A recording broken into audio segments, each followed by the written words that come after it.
శ్రీ గురుభ్యో నమః.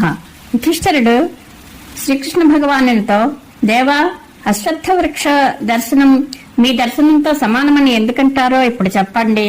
అది వినాలని నాకు మనసులో చాలా కుతూహలంగా ఉంది అని అడిగాడు. భగవానుడు చెప్పాడు, రాజా, అశ్వత్థ వృక్ష రూపంలో నేనే ముల్లోకాలను పాలిస్తున్నాను. అశ్వత్థ వృక్షం లేని చోట నేను నివసించను. నేనున్న చోట రావి చెట్టు కూడా ఉంటుంది. భక్తిభావంతో రావి చెట్టును పూజిస్తే దాని ద్వారా నన్ను పూజించినట్లే. కోపంతో రావిని నరికిన వారు వాస్తవానికి నన్నే ఆ ప్రహారానికి లక్ష్యంగా చేసుకున్నవారు అవుతారు. కనుక రావికి సదా ప్రదక్షిణం చేయాలి, దానిని నరకకూడదు.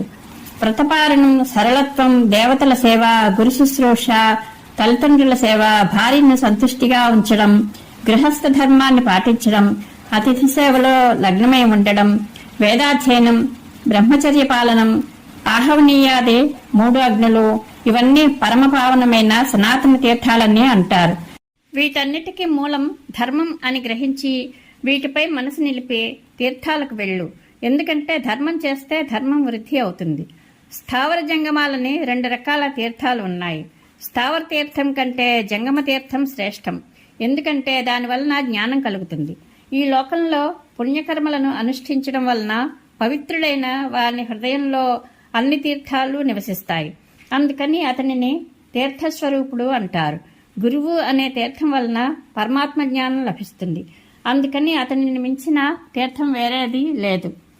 జ్ఞానతీర్థం సర్వోత్తమం, బ్రహ్మతీర్థం సనాతనం. పాండునందన, తీర్థాలన్నిటిలో కూడా క్షమయే అన్నిటికంటే గొప్ప తీర్థం. క్షమాశీలునికి ఈ లోకంలోనూ పరలోకంలోనూ కూడా సుఖం లభిస్తుంది.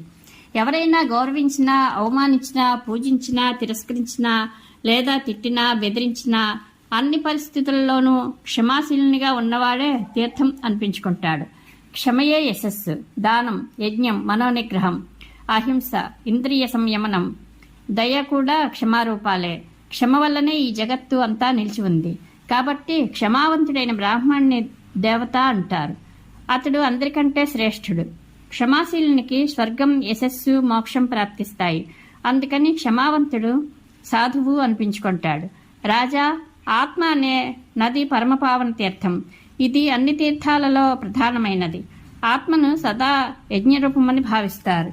స్వర్గం, మోక్షం అన్ని ఆత్మకే అధీనాలు. సదాచార పాలనంతో అత్యంత నిర్మలుడవుతాడు. సత్యం వలన, క్షమ వలన సాటిలేని చల్లదనం కలుగుతుంది.